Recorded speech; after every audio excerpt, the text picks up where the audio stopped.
Alam mo Susan, sa lambing ng ilang mga hayop, kung minsan nakakalimutan natin na may personal space din ng mga ito. Oo, Kuya Kim, Diba? malaya ang interaksyon ng mga unggoy at tao sa isang lugar sa Santa Catalina, Negros Oriental. Pero hindi raw may iwasang makalmot o kaya masabunutan ng mga unggoy. Alam mo, ugali ng unggoy yan. Nananabunot? Oo, nananabunot talaga. Paano nga ba nila hinaharap ang ganitong sitwasyon? Naritong kwentong tatak Public Affairs si Doc Ferd Stresio sa programang Born to be Wild.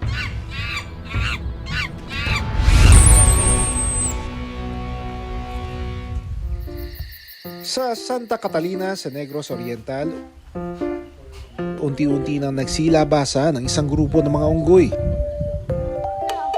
Nang makita nila ang isang balde ng saging, nagsilapitan na sila.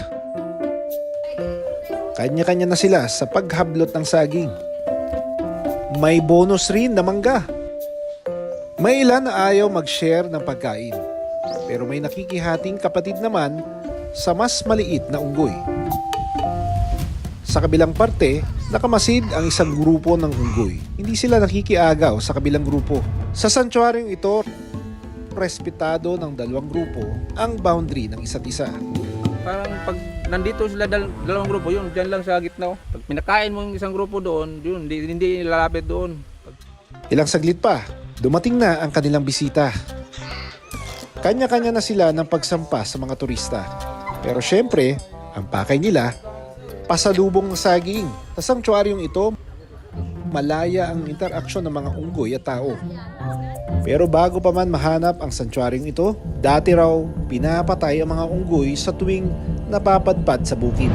Peste at nagnanakaw daw kasi ito ng pananim.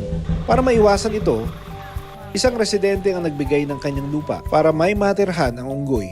Sa pinakahuling pag-aaral ng mga eksperto sa mga unggoy, mula vulnerable na status, endangered na ngayon ang mga Philippine long-tailed macaque o unggoy. According sa latest IUCN assessment, ang long-tailed macaque ay considered as endangered at ang reason nito ay ang threats sa kanila, habitat destruction, ang pet trade at ang hunting. Kaya malaki ang tulong ng mga sanctuaryong nagiging ecotourism sites sa pagprotekta ng mga hayop.